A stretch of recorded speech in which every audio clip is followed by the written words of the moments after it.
ఇక బీజ మంత్రాలను సాధన చేయకూడదని, కేవలం యుద్ధకళ సాంకేతికతలను మాత్రమే అభ్యసించాలన్న ఉద్దేశంతో అతని ఆత్మవిశ్వాసాన్ని నాశనం చేయమని ఆచార్య ప్రేమానందని పంపిస్తుంది నవ్య. కానీ ఆచార్యుడు తిరిగి వచ్చి విశ్వజిత్ని పొగుడుతూ ఉంటాడు.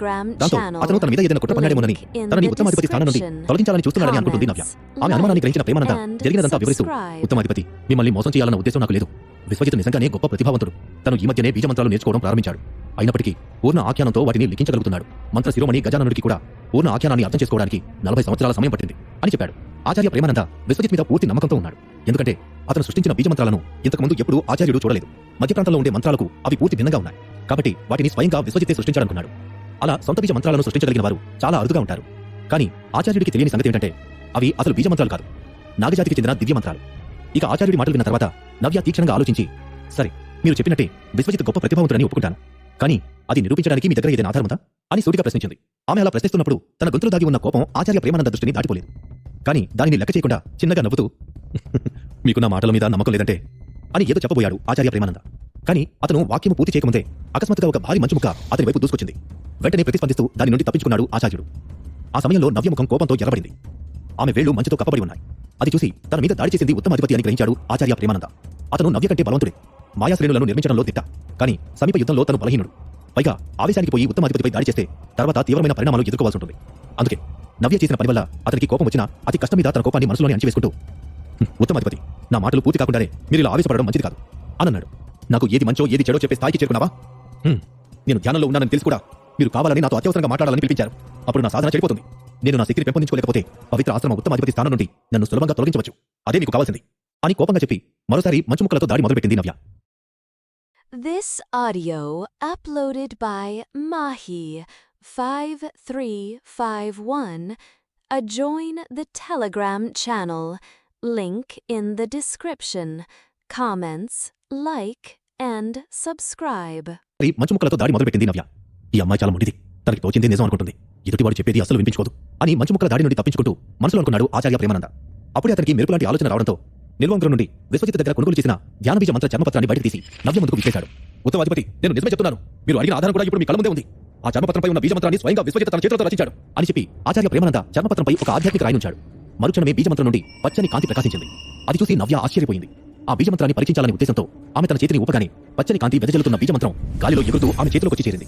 నవ్య బీజమంత్రాలను నిర్మించడంలో నిపుణురాలు కాకపోయినా ఆ మంత్రం నుండి వెలువడుతున్న విపరీతమైన శక్తిని అనుభవించిన వెంటనే ఆమె హృదయంలో ఒక విచిత్రమైన అనుభూతి కలిగింది. దాంతో నవ్య కళ్ళు పెద్దవి చేసి ఆచార్యుడి వైపు చూస్తూ, ఇదే నిజంగా విశ్వజిత్ రాసిందేనా అని నమ్మలేనట్టుగా అడిగింది. కళ్ల ముందు సాక్ష్యం కనిపిస్తూ ఉన్న నవ్య దానిని నమ్మడానికి సిద్ధంగా లేకపోవడం చూసి ఆచార్య ప్రేమానంద ఆశ్చర్యపోయాడు. కానీ తన భావాలను బయటకు కనబడనివ్వకుండా చిన్నగా నవ్వుతూ, నేను నిజమే చెప్తున్నాను ఉత్తమాధిపతి. విశ్వజిత్ పూర్ణ ఆఖ్యానాన్ని ఎలా అర్థం చేసుకున్నాడో నాకు తెలియదు, కానీ భవిష్యత్తులో సమాజ రక్షణ మాయాశ్రేణి స్థాపనలో విశ్వజిత్ మనకి సహాయం చేస్తాడు అని నమ్మకంగా చెప్పాడు. ఆ మాటలు విన్న నవ్య ఆలోచనలో పడింది. అప్పుడు ప్రేమానంద తన మాటలను కొనసాగిస్తూ, విదర్భ సామ్రాజ్య సమాజ రక్షణ మాయాశ్రేణి పూర్ణ ఆఖ్యానంతోనే నిర్మించబడింది. విశ్వజిత్ కొన్ని రోజుల్లో బీజమంత్రాలను మరింత మెరుగ్గా నిర్మించగలడన్న నమ్మకం నాకుంది. తన సహాయం మనకు లభిస్తే 3 నక్షత్రాల సమాజ రక్షణ మాయాశ్రేణి కంటే మన పవిత్ర ఆశ్రమ రక్షణ మాయాశ్రేణి అత్యంత బలంగా మారుతుంది. అప్పుడు మధ్య ప్రాంతంలో మన ఆశ్రమం యొక్క పేరు మారుమరుగుతుంది అని చెప్పాడు. ఆ మాటలు విన్న నవ్య శాంతించింది. కానీ మనసులో మాత్రం, విశ్వ నిజంగా అంత గొప్ప మాయాశ్రేణిని నిర్మించగలడా? ఆచార్య ప్రేమానంద విఫలమవడమే కాకుండా పూర్తిగా విశ్వజిత్ మాయలో పడిపోయినట్టున్నాడు అని అనుకుంది. ఇక ఆచార్యుడితో మాట్లాడడం కూడా వ్యర్థం అనుకుంటూ, మీ పని పూర్తయింది ఆచార్య, ఇక వెళ్ళండి. ఈ విషయం గురించి నేను ఇంకొంత ఆలోచించాలి అని గంభీరంగా చెప్పింది నవ్య. ఆ మాటలు వినగానే ఆచార్య ప్రేమానంద గట్టిగా ఊపిరి పీల్చుకుని మంచు భవనం నుండి బయటకు వెళ్ళిపోయాడు. అప్పుడు నవ్య మళ్లీ పద్మాసనంలో కూర్చొని చేతులను ధ్యానముద్రలో ఉంచింది. మరుక్షణమే ఘనమైన పొగమంచు ఆమెను ఆవరించింది.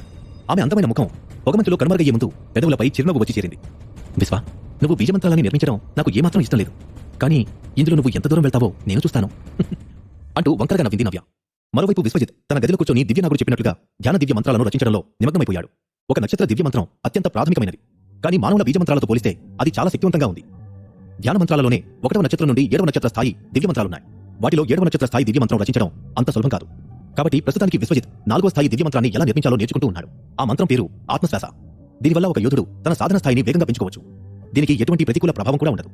మధ్య ప్రాంతంలోకి వచ్చిన తర్వాత విశ్వజిత్కి ఎదురైన అతిపెద్ద సమస్య అతని సాధన స్థాయి తక్కువగా ఉండడమే. కానీ ఇప్పుడు ఆత్మశ్వాస అనే దివ్య మంత్రాన్ని నిర్మించడంలో విజయం సాధిస్తే అతని సాధన స్థాయి వేగంగా పెరుగుతుంది. ఒక యోధుడు నివసించే ప్రాంతాన్ని బట్టి కూడా అతను శక్తివంతుడో కాదో తెలుస్తుంది. అంటే ధర్మపురిలో ఎక్కువ మంది యోధులు లేరు కాబట్టి మహావీర స్థాయిలో ఉన్న విశ్వజిత్ గొప్ప యోధుడు. కానీ సప్తశక్తి ఆశ్రమంలో అతని కంటే ఉన్నత స్థాయి యోధులు ఎంతో మంది ఉన్నారు. ఇక మధ్య ప్రాంతంలోకి వచ్చిన తర్వాత విశ్వజిత్ సాధన స్థాయి ప్రాథమికమైనదిగా పరిగణించబడుతుంది. అక్కడ వనరులు, ఔషధ గుళికలు ఎక్కువగా లభించడం వల్ల యోధులందరూ సులభంగానే మహావీర స్థాయికి చేరుకుంటారు. కానీ విశ్వజిత్లోని ప్రత్యేకత అతనిని ఇతర మహావీర స్థాయి యోధుల నుండి వేరుగా నిలబెడుతుంది. తన సాధన స్థాయి తక్కువగా ఉన్నా సరే అతను తనకంటే ఎక్కువ స్థాయిలో ఉన్న యోధులను కూడా సవాలు చేసి వారిపై విజయం సాధించగలడు. ఇక బీజమంత్రాలను నిర్మించడం, అలాగే గోధుమ రంగు భవనంలోని శిష్యులను సవాలు చేయడం విశ్వజిత్కి దినచర్యగా మారిపోయింది. కొన్ని రోజుల తర్వాత అతను మళ్ళీ అంతర్గత శిష్యులను సవాలు చేయడానికి వెళ్ళినప్పుడు అక్కడ 7వ నక్షత్రానికి చెందిన ఆధ్యాత్మిక మండల స్థాయి యోధులు ఇద్దరు మాత్రమే మిగిలిన్నారు. వాళ్ళని చూసిన వెంటనే తన శక్తిని పెంచుకోవడానికి ఆత్మశ్వాస దివ్యమంత్రాన్ని ఉపయోగించాడు విశ్వజిత్. అలా వాళ్ళిద్దరిని ఓడించిన తర్వాత అతను మళ్ళీ బీజమంత్రాలను నిర్మించడానికి కావాల్సిన పదార్థాలను సేకరించడానికి బయలుదేరాడు. కొద్దిసేపటి తర్వాత విశ్వజిత్ పవిత్ర ఆశ్రమంలోని తేలియాడి రాయి అంచున నిలబడి లోతైన శ్వాస తీసుకుని దేవనగరం వైపు దూకాడు. సాధారణంగా శిష్యులందరూ తేలియాడి రాయి మీద ఉన్న పవిత్ర ఆశ్రమం నుండి దేవనగరానికి చేరుకోవడానికి రథాలను ఉపయోగిస్తూ ఉంటారు. కానీ విశ్వజిత్ తాను సృష్టించిన ఒక నక్షత్ర దివ్యమంత్రమైన వాయుతరంగ శక్తిని పరీక్షించాలనుకున్నాడు. ఇది ధ్యాన బీజ మంత్రానికి భిన్నంగా ఉంటుంది. వాయుతరంగ బీజం వల్ల ఒక యోధుడు గాలిలో ఎగరగలడు. ఇక ఎప్పుడైతే విశ్వజిత్ రాయి నుండి కిందకు దూకాడో వెంటనే వాయుతరంగ బీజమంత్రాన్ని జాగృతం చేశాడు. దానితో అతని శరీరం తేలికపడింది. వాయు దిశను తనకు అనుకూలంగా మార్చుకుంటూ నిర్ణీత గమ్యం వైపు ప్రయాణిస్తూ ఉన్నాడు. అదే సమయంలో తను వేగంగా వెళ్లడానికి జ్వాలరత్నం యొక్క శక్తిని కూడా మేల్కొల్పాడు. కేవలం 2 నిమిషాల్లో అతను గమ్యానికి చేరువయ్యాడు. అప్పుడు తన వేగాన్ని తగ్గించి నేలపై పాదాలను మోపాడు. అది చూసి అక్కడ ఉన్న ఇద్దరు యోధులు ఆశ్చర్యపోయారు. వాళ్ళు కూడా మహావీర స్థాయిలోనే ఉన్నారు. తమతో సమాన స్థాయిలో ఉన్న యోధుడు ఆకాశంలో పక్షిలాగా ఎగరగలుగుతూ ఉండడం వాళ్ళని విస్మయానికి గురిచేసింది. వాళ్ళిద్దరూ సాధారణ యోధులు పవిత్ర ఆశ్రమంలో ప్రవేశం పొందలేకపోయారు. అందువల్ల పవిత్ర ఆశ్రమంలో చేరితే మహావీర స్థాయిలో ఉన్నా సరే గాలిలోకి ఎగిరే సాంకేతికతలను నేర్చుకోవచ్చనుకున్నారు. ఆ ఇద్దరు యోధుల మాటలు విన్న విశ్వజిత్ చిన్నగా నవ్వుకుని దేవనగరం ప్రధాన రహదారిని అనుసరించాడు. పవిత్ర ఆశ్రమంలో ఉన్నప్పుడు అతను భైరవ ద్వారా దేవనగరంలోని మహేశ్వర వ్యాపార భవన శాఖ గురించి తెలుసుకున్నాడు. అది ఆశ్రమంలో ఉన్న దుకాణం కంటే పెద్దదని విన్నాడు. ఇక దేవనగరంలోకి ప్రవేశించిన తర్వాత విశ్వజిత్ భైరవ సూచనలను అనుసరించి ఆ వ్యాపార భవనం వైపు వెళ్ళాడు. మధ్యదారిలో అతనికి అనేక మంది ఆధ్యాత్మిక మండల స్థాయి యోధులు తారసపడ్డారు. అలాగే కొంతమంది భూమి మండల స్థాయి యోధులు కూడా అక్కడ ఉన్నారు. వాళ్ళని చూసినప్పుడు దేవనగర సామ్రాజ్యం ఎంత శక్తివంతమైనదో, అక్కడ రక్షణ ఎంత పటిష్టంగా ఉంటుందో విశ్వజిత్ అర్థమైంది. ఇటువంటి వైభవాన్ని ధర్మపురికి కూడా కల్పించాలనుకున్నాడు. ఉత్తర ప్రాంతంలో ధర్మపురిని గొప్ప రాజ్యంగా నిలబెట్టాలన్న ఆలోచన విశ్వజిత్ మనసుని స్పృశించింది. కానీ అది జరగాలంటే తాను ఇంకా ఎన్నో సాధించాలనుకున్నాడు. ఆ ఆలోచనతోనే మహేశ్వర వ్యాపార భవనం శాఖ ప్రవేశ ద్వారం దగ్గరికి చేరుకున్నాడు. అక్కడ ఇద్దరు ఆధ్యాత్మిక మండల స్థాయి యోధులు కాపలా కాస్తున్నారు. సాధారణ ప్రజలు ఎవరూ లోపలికి వెళ్లకుండా వాళ్ళిద్దరూ జాగ్రత్త పడుతున్నారు. ఇక ఎప్పుడైతే విశ్వజిత్ ప్రవేశ ద్వారంలోకి అడుగు పెట్టబోతున్నాడో కాపలా కాస్తున్న ఇద్దరు యోధులలో ఒకరు ముందుకొచ్చి, "అక్కడే ఆగబాయ్, ఇది మహేశ్వర వ్యాపార భవనం. ఇక్కడ నీలాంటి వాళ్ళకి ప్రవేశం నిషేధం" అన్నాడు. మహేశ్వర వ్యాపార భవనానికి సంబంధించిన దుకాణాలు, శాఖలు మొత్తం మధ్య ప్రాంతం అంతా విస్తరించి ఉన్నాయి. అవన్నీ తమ ప్రధాన శాఖ నియమాలకు లోబడి ఉంటాయి. సాధారణంగా ఈ శాఖలు చిన్న వ్యాపారం చేయవు. ఇక్కడ పెద్ద ఒప్పందాల కోసం మాత్రమే ప్రజలొస్తారు. ఇక్కడికి వచ్చే యోధులు కనీసం ఆధ్యాత్మిక మండల, భూమి మండల లేదా అంతకంటే బలమైన వారు. కానీ విశ్వజిత్ ఒక మహావీర యోధుడు మాత్రమే. అందువల్ల అతను ప్రవేశ ద్వారం వద్దకు చేరుకున్న వెంటనే ఆధ్యాత్మిక మండల యోధులు అతనికి వెనక్కి వెళ్ళమని ఆజ్ఞాపించారు. కానీ వాళ్ళ మాటలను లెక్క చేయకుండా, "నేను లోపలికి వెళ్లి కొన్ని పదార్థాలను కొనుగోలు చేయాలనుకుంటున్నాను" అని చెప్పాడు విశ్వజిత్. "అబ్బాయ్, నేను నీ మంచి కోసమే చెప్తున్నాను. బుద్ధిగా నా మాట విని ఇక్కడి నుండి వెళ్ళిపో. అదే నీకు మాకు మంచిది. అనవసరంగా లోపలికి వెళ్లాలని మొండికేసి ఇబ్బందులు తెచ్చుకోకు" అని ఆధ్యాత్మిక మండల స్థాయి యోధుడు అన్నాడు. ఆ మాటలు విన్న వెంటనే విశ్వజిత్ కనుబొమ్మలు చిట్లించాడు. తర్వాత తన నిల్వంకరం నుండి ఒక చర్మపత్రాన్ని తీసి వాళ్ళకి చూపించాడు. దాన్ని చూడగానే, "ఇది మహేశ్వర వ్యాపార భవన సిఫార్సు పత్రం" అని ఒక కాపలాదారుడు అన్నాడు. "అవునా? దాన్ని ఎవరు పంపించారు?" అని మరో కాపలాదారుడు ఆసక్తిగా అడుగుతూ ఆ పత్రం వైపు చూశాడు. వాళ్ళిద్దరి చూపులు ఒకేసారి భైరవ పేరు మీద పడ్డాయి. మరుక్షణమే వారి కళ్ళు ఆశ్చర్యంతో పెద్దవయ్యాయి. "భైరవ బాబాయ్, ఒక మహావీర యోధుడిని వ్యాపార భవన శాఖలోకి వెళ్ళడానికి సిఫార్సు చేయడానికి కారణం ఏమిటి? ఈ మహావీర స్థాయి యోధుడు భైరవ బాబాయ్కి బంధువా? ఇతన్ని ఇక్కడ పనిలో చేర్చడానికి బాబాయ్ ఈ సిఫార్సు పత్రం పంపించి ఉంటాడా?" అని అక్కడ ఉన్న కాపలాదారుడు అంచనా వేస్తూ అన్నాడు. విశ్వజిత్ భవిష్యత్తులో ఎలాంటి ఇబ్బందులను ఎదుర్కోబోతున్నాడు? ఆత్మశ్వాస దివ్యమంత్రాన్ని మరోసారి తయారు చేయడానికి విశ్వజిత్కి కావాల్సిన పదార్థాలను పొందుతాడా? విశ్వజిత్ ఆత్మశ్వాసాన్ని దివ్యమంత్రాన్ని తయారు చేసి తన సాధన వేగాన్ని రెట్టింపు చేయాలని కోరుకుంటాడు. కానీ తను ఒకసారి తయారు చేసిన దివ్యమంత్రాన్ని ఇద్దరు యోధులను ఓడించడానికి ఉపయోగిస్తాడు. అందువల్ల దాన్ని మళ్లీ తయారు చేయడానికి దేవనగరంలోని మహేశ్వర వ్యాపార భవన శాఖకు వెళ్తాడు. అక్కడ ద్వారం దగ్గర ఉన్న కాపలాదారులు విశ్వజిత్ని ప్రశ్నించగానే అతను భైరవ ఇచ్చిన సిఫార్సు పత్రాన్ని వాళ్ళకు చూపిస్తాడు. కాపలాదారులు ఇద్దరు ఆ సిఫార్సు పత్రం గురించి చర్చించుకుంటున్న సమయంలో వెనుక నుండి వారికి ఒక గట్టి నవ్వు వినిపించింది. వెంటనే వెనక్కి తిరిగిన వాళ్ళిద్దరికి ఒక వృద్ధుడు నవ్వుతూ తమ వైపు రావడం కనిపించింది. ఆ వృద్ధుడిని చూసిన వెంటనే కాపలాదారులు ఇద్దరు అత్యంత వినయంగా నమస్కరించారు. కానీ అతను వాళ్ళిద్దరిని లెక్క చేయకుండా నేరుగా విశ్వజిత్ దగ్గరికి వెళ్లి, "క్షమించండి విశ్వ, నేను రావడానికి కాస్త ఆలస్యమైంది. మీరు ఇంత త్వరగా వస్తారని అనుకోలేదు" అన్నాడు. అది చూసి ఆధ్యాత్మిక మండల స్థాయిలో ఉన్న కాపలాదారులు ఇద్దరు నోరెల పెట్టారు. ఆ వృద్ధుడి పేరు భూపతి. అతను దేవనగరంలో ఉన్న మహేశ్వర వ్యాపార భవన శాఖకి యజమాని. స్వయంగా అతని వచ్చి విశ్వజిత్ని పలకరిస్తుండటంతో మహావీర స్థాయిలో ఉన్న యోధుడు. This audio uploaded by Mahi 5351. Join the Telegram channel. Link in the description. Comments, like, and subscribe. Mahavir స్థాయిలో ఉన్న యోధుడు అంత ముఖ్యుడా అన్నట్లుగా ఆ ఇద్దరు చూశారు. విశ్వజిత్ కూడా ఇద్దరు కాపలాదారులను పట్టించుకోకుండా అయోమయంగా వృద్ధుడి వైపు చూస్తూ, "నేను మిమ్మల్ని ఇంతకు ముందు ఎప్పుడు చూడలేదు. అలాంటిది మీరు నాకెందుకు క్షమాపణలు చెప్తున్నారు? మీరెవరు?" అని అడిగాడు. ఆ ప్రశ్న విన్న భూపతి చిన్నగా నవ్వుతూ, "నా పేరు భూపతి. మిగతా విషయాలు లోపలికి వెళ్లి పలహారం సేవిస్తూ చర్చించుకుందాం రండి" అన్నాడు. అప్పుడు విశ్వజిత్ అక్కడ ఉన్న కాపలాదారుల వైపు ఒకసారి నిర్లక్ష్యంగా చూసి భూపతితో కలిసి లోపలికి వెళ్ళాడు. "ఈ కుర్రాడు మనం ఊహించిన దానికంటే గొప్పవాడై ఉంటాడు. అందుకే స్వయంగా యజమాని అతని కోసం వచ్చాడు. అదృష్టవశాత్తు తను మన మీద ఫిర్యాదు చేయలేదు. లేదంటే ఈ పాటికి మన ఉద్యోగాలు ఊడిపోయేవి" అని ఒక కాపలాదారుడు అన్నాడు. దానికి అవునన్నట్లు తల ఊపాడు మరొక వ్యక్తి. కానీ వాళ్ళిద్దరి మనసులో విశ్వజిత్ గురించి తెలుసుకోవాలని ఉపలాటం కలిగింది. ఇక మరోవైపు భూపతి విశ్వజిత్ని గౌరవనీయ అతిథిగా భావించి అతనికి అన్ని మర్యాదలు చేస్తున్నాడు. దానికి కారణం అప్పటికే భైరవ విశ్వజిత్ రాసిన బీజమంత్రాల చర్మపత్రాలను ఆ శాఖకు సమర్పించాడు. వాటిని చూసిన తర్వాత భూపతి కూడా ఆశ్చర్యపోయాడు. మహేశ్వర వ్యాపార భవన ప్రధాన కార్యాలయంలోని పెద్దలకు పూర్ణ ఆఖ్యానంతో బీజమంత్రాలు నిర్మించగలిగిన నిపుణుడి విలువేంటో బాగా తెలుసు. అందుకే వాళ్ళు ముందుగానే విశ్వజిత్కి ఎటువంటి లోటు రాకుండా చూసుకోమని భూపతిని ఆదేశించారు. ఇక విశ్వజిత్ ఒక ఆసనంలో కూర్చున్న తర్వాత భూపతి చప్పట్లు కొట్టగానే ఇద్దరు అందమైన అమ్మాయిలు అక్కడికొచ్చి అక్కడ ఉన్న రాతి బల్ల మీద పళ్ళు, పలహారాలు, తీయని పానీయాలు అందంగా అమర్చారు. అప్పుడు భూపతి వాటిని సేవించమన్నట్లు సైగ చేసి విశ్వజిత్తో మాటలు కలుపుతూ, మీరు ఇక్కడికి పదార్థాలను కొనుగోలు చేయడానికి వచ్చారా, లేదా బీజమంత్రాలను అమ్మడానికి వచ్చారా అని సూటిగా అడిగాడు. నేను బీజమంత్రాలని అమ్ముతాను, కానీ దానికంటే ముందు కొన్ని పదార్థాలు కొనుగోలు చేయాలని ఇక్కడికొచ్చాను. దాంతోపాటు నాకు కొంత సమాచారం కూడా కావాలి అన్నాడు విశ్వజిత్. అది విన్న భూపతి సరి అన్నట్లుగా తల ఊపి బంగారం మరియు రత్నాలతో అలంకరించిన ఒక చతురస్ర ముద్రను తన నిల్వంగరం నుండి బయటకు తీశాడు. దానిపై విశ్వజిత్ అని చెక్కబడి ఉంది. ఆ ముద్రను విశ్వజిత్ అందిస్తూ, విశ్వ, మా శాఖవారు మీకోసం ఈ ముద్రను తయారు చేయించారు. దీన్ని మీ దగ్గర ఉంచుకోండి. అప్పుడు మహేశ్వర వ్యాపార భవనంలో ఏ శాఖకు వెళ్ళినా అక్కడ మీకు ఉత్తమ సౌకర్యాలు లభిస్తాయి. మీరు కొనుగోలు చేసే పదార్థాలపై 20% తగ్గింపు ఉంటుంది. ఒకవేళ మీరు మాకు బీజమంత్రాలను అమ్మితే ఇతరుల కంటే మేము మీకు ఎక్కువ ధరనే చెల్లిస్తాము అని చెప్పాడు. ఇక భూపతి ఇచ్చిన ముద్రను స్వీకరించిన విశ్వజిత్ చిరునవ్వు చిందించాడు. కొంతసేపు భూపతితో మాట్లాడిన తర్వాత తన దగ్గర ఉన్న దివ్యమంత్రాలను అతనికి అందించి, ఇవన్నీ ఒక నక్షత్ర బీజమంత్రాలు, కానీ వీటిని జాగృతం చేసిన తర్వాత వీటి ప్రభావం సాధారణ 2 నక్షత్ర బీజమంత్రాలకు సమానంగా ఉంటుంది అని చెప్పాడు విశ్వజిత్. తను ఇంతకుముందు చూసిన బీజమంత్రాల కంటే పూర్తిగా భిన్నంగా ఉన్న మంత్రాలు చూసిన భూపతి అచేతనంగా తల ఊపాడు. విశ్వాకి బీజమంత్రాల కళ వారసత్వంగా వచ్చి ఉంటుంది. లేకపోతే ఇప్పటి వరకు ఎవరూ సృష్టించని కొత్త బీజమంత్రాలను తాను ఎలా సృష్టించగలుగుతాడు? ఖచ్చితంగా ఇది అతనికి పూర్వీకుల నుండి లభించిన ఆశీర్వాదమే అని మనసులో అనుకున్నాడు భూపతి. కానీ అవి దివ్యమంత్రాలన్న సంగతి అతనికి కూడా తెలియదు. ఇక విశ్వజిత్ ఇచ్చిన చర్మపత్రాలను అక్కడ ఉన్న ఒక సేవకుడికిచ్చి వాటి విలువను అంచనా వేయమన్నాడు భూపతి. నిజానికి భూపతికి 1 లేదా 2 నక్షత్ర బీజమంత్రాలపై పెద్దగా ఆసక్తి లేదు. కానీ విశ్వజిత్ భవిష్యత్తులో 4 లేదా 5 నక్షత్ర బీజమంత్రాలను తయారు చేస్తాడు కాబట్టి అతన్ని ఇప్పటి నుండి తమ వద్ద ఉంచుకుంటే వాటిని కూడా మహేశ్వర వ్యాపార భవనానికి అమ్ముతాడనుకున్నాడు. ఓ పక్క సేవకుడు బీజమంత్రాలను అంచనా వేస్తుంటే భూపతి ఏదో గుర్తుకొచ్చినట్టుగా, అసలు సంగతి మర్చిపోయాను, ఇంతకీ మీకు ఇక్కడ ఏ పదార్థాలు కావాలి విశ్వ అని అడిగాడు.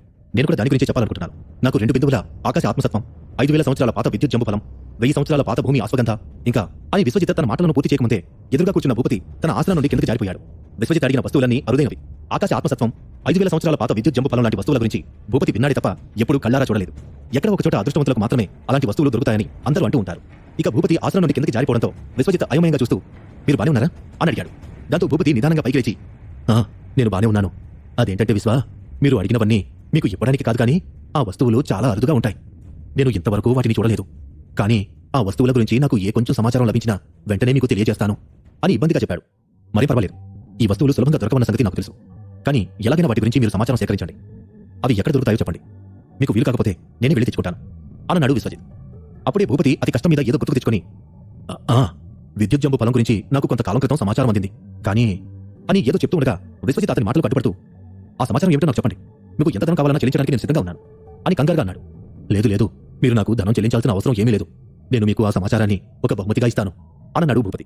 ఆ తర్వాత ఎవరో ఒక వ్యక్తికి ఆధ్యాత్మిక సందేశం పంపగానే తల నుండి కాళ్ళ వరకు నల్లని వస్త్రాలు ధరించిన వ్యక్తి అతని ముందు ప్రత్యక్షమై ఒక దిక్సూచి పటాన్ని భూపతికి అందించి క్షణం కూడా ఆగకుండా అక్కడి నుండి వెళ్ళిపోయాడు. ఆ వ్యక్తి ఎవరో విశ్వజిత్ తెలుసుకుందామనుకునే లోపే అతను అక్కడి నుండి మాయమైపోయాడు.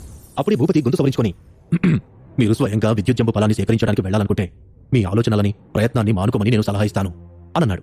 దానికి కారణం ఏమిటో తెలుసుకోవచ్చా అని కనుబొమ్మలు ఎగరేస్తూ అడిగాడు విశ్వజిత్. మీరు అడుగుతున్న విద్యుత్ జంబు ఫలం చాలా అరుదైనది కాబట్టి అనేక మంది యోధులు దాన్ని పొందాలని ప్రయత్నాలు చేస్తూ ఉంటారు. పైగా అది దొరికే గురు పర్వతం కూడా చాలా ప్రమాదకరమైన ప్రదేశం. మీలో బీజమంత్రాలను నిర్మించడానికి కావలసిన అపూర్వమైన ప్రతిభ ఉంది. కానీ శక్తి విషయానికి వస్తే ఇంకా మహావీర స్థాయిలోనే ఉన్నారు. కాబట్టి అక్కడికి వచ్చే ఇతర యోధులు మిమ్మల్ని సులభంగానే ఓడించేస్తారు. నేను మీ మంచి కోరే చెప్తున్నాను అని వినయంగా చెప్పాడు భూపతి. ఆ మాటలు విన్న విశ్వజిత్ సరి అన్నట్లుగా తల ఊపి ధన్యవాదాలు చెప్పి అక్కడి నుండి వెళ్ళిపోయాడు. కానీ భూపతికి మాత్రం ఒక విషయం బాగా అర్థమైంది. తాను ఎంత వివరంగా చెప్పిన తర్వాత కూడా విశ్వజిత్ ప్రయత్నం ఆపడని, ఖచ్చితంగా గురుపర్వతానికి వెళ్లి విద్యుత్ జంబు ఫలం కోసం వెతుకుతాడనుకున్నాడు. దాంతో కాసేపు ఏదో ఆలోచిస్తూ, పవిత్ర ఆశ్రమంలోని అధికారులందరూ తెలివి తక్కువ వాళ్లేనేమో, అసలు విశ్వజిత్ లాంటి వాడిని ఒంటరిగా బయటికి ఎలా పంపించారో ఏంటో అని మనసులో అనుకున్నాడు. ఇతర సమాజాల దగ్గర విశ్వజిత్ లాంటి మంత్ర నిపుణుడుంటే అతనికి ఏమీ జరగకుండా ఎల్లప్పుడూ కంటికి రెప్పగా కాపాడుకుంటూ ఉండేవాడు. మంత్ర నిపుణులకు 2 సేవకులను అలాగే రక్షక భటుల నుంచి బయటకు పంపిస్తారు. కానీ పవిత్ర ఆశ్రమానికి చెందిన వారు మాత్రం విశ్వజిత్ గురించి అసలు పట్టించుకోవట్లేదు. తానే స్వయంగా పదార్థాలను సేకరించడానికి ఆశ్రమం అనుమతించిందంటే భూపతికి నమ్మబుద్ధి కావట్లేదు. నెల రోజుల తర్వాత దేవనగరం నుండి 5000 యోజనాల దూరంలో దక్షిణం వైపు విశ్వజిత్ ఒక ప్రధాన రహదారిపై పరిగెడుతూ ఉన్నాడు. నిజానికి తను ఇలా ప్రయాణం చేయాలనుకోలేదు. కానీ దురదృష్టవశాత్తు అతను తెచ్చుకున్న ఎగిరే రథం 15 రోజుల క్రితం ప్రమాదానికి గురైంది. పైగా ఆ ప్రాంతంలో వేగంగా ప్రయాణించే గుర్రాలు కూడా అరుదుగా కనబడుతూ ఉంటాయి. అందువల్ల గమ్యానికి చేరుకోవడానికి పరిగెత్తడం తప్ప వేరే మార్గం లేకపోయింది. దాదాపు 10 రోజుల నుండి ఇలా పరిగెత్తి పూర్తిగా అలసిపోయాడు. ప్రస్తుతం విశ్వజిత్ ప్రయాణిస్తున్న ప్రాంతం చాలా విస్తారమైనది. కానీ అక్కడ జనాభా మాత్రం తక్కువగా ఉంటుంది. సాధారణ ప్రజలు చాలా అరుదుగా కనిపిస్తూ ఉంటారు. అలా తన కాళ్లను నమ్ముకుని కొన్ని రోజులు ప్రయాణించిన తర్వాత విశ్వజిత్ ముందు ఒక చిన్న నగరం ప్రత్యక్షమైంది. రహదారి పక్కన పెద్ద ద్వారం పైభాగంలో మహేంద్ర నగరం అని రాసి ఉండడం చూసి నేరుగా ఆ నగరం లోపలికి ప్రవేశించాడు. ఆ నగరంలో ఉన్న వాళ్ళందరూ విశ్వజిత్ని వింతగా చూశారు తప్ప ఏ ఒక్కరూ అతన్ని ప్రశ్నించలేదు. తను ఏదైనా అడుగుదామని ప్రయత్నించినా సరే ప్రతి ఒక్కరూ అక్కడి నుంచి దూరంగా వెళ్ళిపోయారు. అక్కడ ఉన్న మనుషుల వింతైన తీరు చూసి విశ్వజిత్ అయోమయంలో పడ్డాడు. తర్వాత తన ఆలోచనల నుండి బయటకొచ్చి పక్కనే ఉన్న ఒక భోజనశాల దగ్గరికి వెళ్ళాడు. అక్కడ ఉన్న ఒక సేవకుడు చిరునవ్వుతో అతని దగ్గరకొచ్చి, దయచేసి లోపలికి రండి అన్నాడు. అమ్మయ్యా, కనీసం ఇతరున్నా నాతో మాట్లాడుతున్నాడు అని విశ్వజిత్ మనసులో అనుకుంటూ మెట్లెక్కి పైకి వెళ్ళాడు. అప్పుడు ఆ సేవకుడు విశ్వజిత్ని 2వ అంతస్తులోకి వెళ్ళమని చెప్పడంతో సరే అన్నట్లుగా తల ఊపి అక్కడికి వెళ్ళాడు. కానీ రెండవ అంతస్తులో అడుగు పెట్టగానే అతనికి ఏదో తేడాగా అనిపించింది. అక్కడ ఉన్న సేవకులు, నిర్వాహకులు కళ్ళు చిట్లించి విశ్వజిత్ని కోపంగా చూస్తూ ఉన్నారు. ఇక్కడ సాధారణ ప్రజలు ఎవరు ఉండరా? వీళ్ళందరూ నన్ను తినేలా చూస్తున్నారేంటి అని మనసులో అనుకుంటూ అక్కడ ఉన్న వాళ్ళ శక్తిని పరిశీలించడం మొదలుపెట్టాడు. ఒకసారి వాళ్ళ సాధన స్థాయి తెలిసిన తర్వాత చిన్నగా నిట్టూర్చి వెళ్లి ఒక ఆసనంపై కూర్చున్నాడు. అప్పుడే కింద నుండి ఒక సేవకుడొచ్చి, మా భోజనశాలలో కొన్ని ప్రత్యేక వంటకాలను తయారు చేస్తారు, మీరు వాటిని తినాలనుకుంటున్నారా అని అడిగాడు. అది విని విశ్వజిత్ పెద్దగా ఆలోచించకుండా సరే అన్నట్టుగా తల ఊపి, ఇక్కడ ఉన్న అన్ని ప్రత్యేక వంటకాలను తీసుకురండి అని చెప్పాడు. ఆ సేవకుడు వినమ్రంగా తల ఊపి అక్కడ ఉన్న నిర్వాహకుడికి ఏదో సైగ చేశాడు. తర్వాత అక్కడ ఉన్న నిర్వాహకులందరూ ఒకరినొకరు చూసుకుని వాళ్ళలో వాళ్ళు ఏదో చర్చించుకుంటూ ఉన్నారు. కానీ వారు దేని గురించి మాట్లాడుకుంటున్నారో విశ్వజిత్కి అర్థం కాలేదు. కొంత సమయానికి రకరకాల వంటకాలను తీసుకొచ్చి సేవకుడు విశ్వజిత్ ముందుంచాడు. అవన్నీ సాధారణమైనవి అయినప్పటికీ రూపంలో, రుచిలో అద్భుతంగా ఉన్నాయి. విశ్వజిత్ ఎక్కువ ఆలోచించకుండా మనసు పెట్టి వాటిని తినడం ప్రారంభించాడు. అదే సమయంలో అక్కడ ఉన్న నిర్వాహకుల పెదవులపై కపటమైన నవ్వు వచ్చి చేరింది. వాళ్ళు తనని చంపాలనుకుంటున్నారన్న సంగతి విశ్వజిత్ కనిపెట్టేశాడు. కానీ ముందు ఉన్న పదార్థాలన్నింటినీ ఆస్వాదిస్తూ తినేశాడు. భోజనం పూర్తయ్యేసరికి నిర్వాహకుల పెదవులపై ఉన్న చిరునవ్వు మాయమై దాని స్థానంలో ఆశ్చర్యం వచ్చి చేరింది. ఇక భోజనం పూర్తయ్యాక విశ్వజిత్ అక్కడ ఉన్న నిర్వాహకుల వైపు చూస్తూ, ఇప్పుడు చెప్పండి, మీరు దేని గురించి ఇంతగా కలత చెందుతున్నారు అని అడిగాడు. అప్పుడు ఒక నిర్వాహకుడు తన భావాలను అదుపు చేసుకుంటూ, ఏం లేదు, మేమేం ఆలోచించట్లేదు, మాకు ఎలాంటి ఇబ్బంది లేదు అని తడబడుతూ నోటుకొచ్చింది చెప్పేశాడు. మీరు చెప్పకపోతే మీ మనసులో మాటను నేను తెలుసుకోలేనుకుంటున్నారా? భోజనంలో కలిపిన విషయం నా మీద ఎందుకు పనిచేయలేదో మీరు తెలుసుకోవాలనుకుంటున్నారు, అంతేనా అని నవ్వుతూ అడిగాడు విశ్వజిత్. ఆ ప్రశ్న విన్న వెంటనే అక్కడ ఉన్న నిర్వాహకుల ముఖాలు నల్లగా మారిపోయాయి. అప్పుడు వారి నాయకుడు కోపంగా మొహంపెట్టి, ప్రారంభించండి అన్నాడు. 5,000 సంవత్సరాల పాత విద్యుత్ జంపు ఫలాన్ని పొందడానికి వెళ్తూ మధ్య మార్గంలో మహేంద్ర నగరంలోకి అడుగుపెడతాడు. అక్కడ ఒక చిన్న భోజనశాలలో ఉన్న నిర్వాహకులు బంగారు తాళ్లతో అతన్ని బంధిస్తారు. వాటి నుండి విడిపించుకోవడం పెద్ద కష్టం కాకపోయినప్పటికీ విశ్వజిత్ అసలు వాళ్ళు తనని ఎందుకు బంధిస్తున్నారో తెలుసుకోవాలనే ఉద్దేశంతో ఏమీ మాట్లాడకుండా వాళ్ళకి బందీగా మారిపోయాడు. అది చూసి నిర్వాహకుల నాయకుడి ముఖం చిరునవ్వుతో నిండిపోయింది. అతను విశ్వజిత్ వైపు గర్వంగా చూస్తూ, విషం కలిపిన ఆహారం నీ శరీరం మీద ఎలాంటి ప్రభావం చూపలేదని పెద్ద పొగరుగా మాట్లాడావు కదా. ఇప్పుడు ఈ బంగారు తాళ్లు నీ ఆధ్యాత్మిక శక్తిని పూర్తిగా నిరోధించాయి.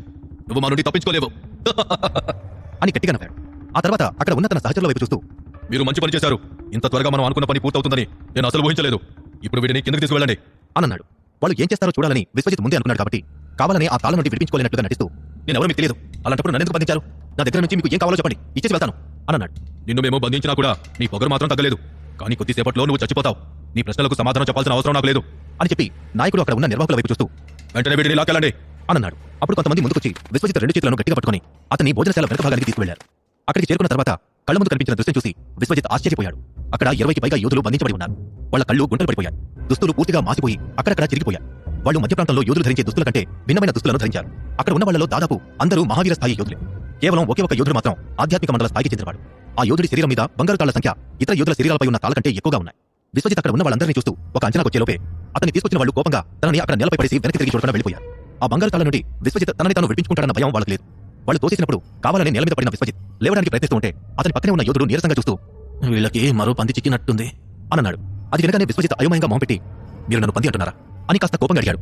నువ్వే కాదు, మేమందరం కూడా వాళ్ళ దృష్టిలో పందులతో సమానం అని ఉన్న ఓపికను కూడా తీసుకుని చెప్పాడు ఆ యోధుడు. దీని అర్థం ఏమిటి అని మరో ప్రశ్న వేశాడు విశ్వజిత్. అప్పుడు ఆ యోధుడు అతని పైనుండి కింద వరకు చూసి, తమ్ముడు, నువ్వు ఏ సమాజానికి చెందినవాడివి అని అడిగాడు. అతను ఆ ప్రశ్నలన్నీ ఎందుకు అడుగుతున్నాడో తెలియకపోయినా, నేను పవిత్ర ఆశ్రమం నుండి వచ్చాను అని సమాధానం ఇచ్చాడు విశ్వజిత్. పవిత్ర ఆశ్రమం పేరు వినగానే అక్కడ ఉన్న యోధులందరూ నమ్మలేనట్లుగా చూశారు. వాళ్ళ కళ్ళల్లో అవిశ్వాసం కొట్టొచ్చినట్లు కనబడుతూ ఉంది. మధ్య ప్రాంతంలో అనేక సమాజాలు ఉన్న 2 నక్షత్రాల సమాజాలు చాలా తక్కువగా ఉంటాయి. అదీకాక పవిత్ర ఆశ్రమం మధ్య ప్రాంతంలో అగ్రశ్రేణి సమాజాలలో ఒకటి. అందువల్ల అక్కడ చాలా మంది పవిత్ర ఆశ్రమాన్ని ఉన్నతమైన దానిగా చూస్తూ ఉంటారు. ఉత్తర ప్రాంతంలో ఉన్న సప్తశక్తి ఆశ్రమంలాగే మధ్య ప్రాంతంలో పవిత్ర ఆశ్రమం ఎంతో ప్రాచుర్యం పొందింది. అక్కడ ప్రవేశం లభించడం అంటే ఎంత కష్టమో యోధులందరికీ బాగా తెలుసు. కాబట్టి వాళ్ళకి విశ్వజిత్ మాటలు నమ్మబుద్ధి కాలేదు. పైగా పవిత్ర ఆశ్రమంలో మహావీర స్థాయి యోధులు ఉంటారని వాళ్ళకి బాగా తెలుసు. అక్కడ ఉన్న వాళ్ళందరూ తను అబద్ధం చెప్తున్నారని అపహాస్యం చేసి మాట్లాడుతున్నా విశ్వజిత్ దానిని పెద్దగా పట్టించుకోలేదు. వాళ్ళు నమ్మినా నమ్మకపోయినా దానివల్ల తనకి కలిగే నష్టం లేదనుకున్నాడు. భోజనశాల వాళ్ళు తనని ఎందుకు బంధించారో తెలుసుకోవడమే ముఖ్యం అనుకుంటూ, ఇక్కడ ఉన్న వాళ్ళందరినీ పందులని మీరు ఎందుకు అంటున్నారు, అసలు పందిని పట్టుకోవడం అంటే ఏంటి అని గొంతు పెంచి అడిగాడు విశ్వజిత్. దానికి అతని పక్కనే ఉన్న యోధుడు అసహనంగా మొహంపెట్టి, మనల్ని రాక్షస జంతువులకు ఆహారంగా ఇస్తారు కాబట్టి పందులతో పోలుస్తున్నారు. ఇక నువ్వు ప్రశ్నలు అడగడం ఆపేసే అన్నాడు. ఆ మాటలు విన్న వెంటనే అక్కడ ఉన్న యోధుల ముఖాలు విషాదంతో నిండిపోయాయి. వారు త్వరలో చనిపోతామని మళ్ళీ గుర్తు చేసుకుంటూ ఏడవడం మొదలుపెట్టారు. విశ్వజిత్ కూడా విషయం కొంత. This audio uploaded by Mahi5351. Join the Telegram channel. Link in the description. Comments, like, and subscribe. విషయం కొంతవరకు అర్థమైంది. దాంతో వాళ్ళందరినీ ఓదారుస్తూ, మీరేం బాధపడకండి, విషయం ఏమిటో వివరంగా చెప్పండి, తర్వాత అందరూ ఇక్కడ నుండి బయటపడేందుకు నేను సహాయం చేస్తాను అన్నాడు. నీలాంటి వెర్రివాడిని మేము ఇప్పటి వరకు చూడలేదు.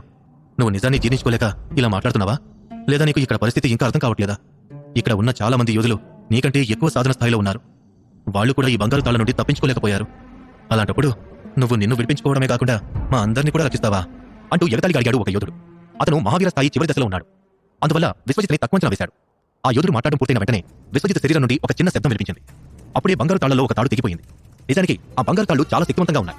కానీ విశ్వజిత్ యొక్క సర్పనాళాల శక్తిని అవి ఎదుర్కోలేవు. అదే సమయంలో విశ్వజిత్ ఒక తాడును పెంచడం చూసి అక్కడ ఉన్న యోధులందరూ ఆశ్చర్యపోయారు. ఇంతటి శారీరక శక్తి కలిగిన మహావీర స్థాయి యోధుడిని వాళ్ళందరూ మొదటిసారి చూస్తున్నారు. మరుక్షణమే వారికి జీవితం మీద మళ్లీ ఆశ పుట్టింది. బ్రతుకుతామన్న నమ్మకం వారి హృదయంలో చిగురించింది. తమని కాపాడడానికి ఆ దేవుడే దిగొచ్చాడన్నట్లుగా విశ్వజిత్ని చూస్తూ, దయచేసి ఈ తాళ్లను విప్పడంలో మాకు కూడా సహాయం చేయండి అని కొంతమంది యోధులు ఎంతో వినయంగా అడిగారు. నేను తప్పక మీ అందరికీ సహాయం చేస్తాను. కానీ ఇక్కడి పరిస్థితుల గురించి నాకు కాస్త వివరించండి. రాక్షస జంతువులు ఎక్కడున్నాయి? వాటిని ఈ భోజనశాల వారు ఎందుకు పెంచుతున్నారు? ఆ జంతువులకి మనల్ని ఆహారంగా ఎందుకు ఇస్తున్నారు? ఈ విషయాల గురించి నాకు కాస్త వివరించండి అని ఆసక్తిగా అడిగాడు విశ్వజిత్. మరుక్షణమే అక్కడ ఉన్న యోధులందరూ తమకు తెలిసింది పోటీపడి చెప్పడం మొదలుపెట్టారు. వాళ్ళలో ఒక యోధుడు తనలోని శక్తినంతా కూడా తీసుకుని, గురుపర్వతం మీద విద్యుత్ జంబూ ఫలం కనిపించిందన్న వార్త మీరు విన్నారా అని అడిగాడు. దానికి విశ్వజిత్ అవునన్నట్లు తలూపగానే ఆ యోధుడు గట్టిగా ఊపిరి పీల్చుకుని, గురుపర్వతం చాలా ప్రమాదకరమైన ప్రదేశం. అక్కడ అనేక రాక్షస జంతువులున్నాయి. ఈ నగరం ఆ పర్వతానికి చాలా దగ్గరగా ఉంటుంది. కాబట్టి కొంతమంది శక్తివంతమైన యోధులు ఇక్కడి స్థానికులను పనిలో పెట్టుకున్నారు. మనలాంటి యోధులను పట్టుకుని వారికి అప్పగించమని చెప్పారు.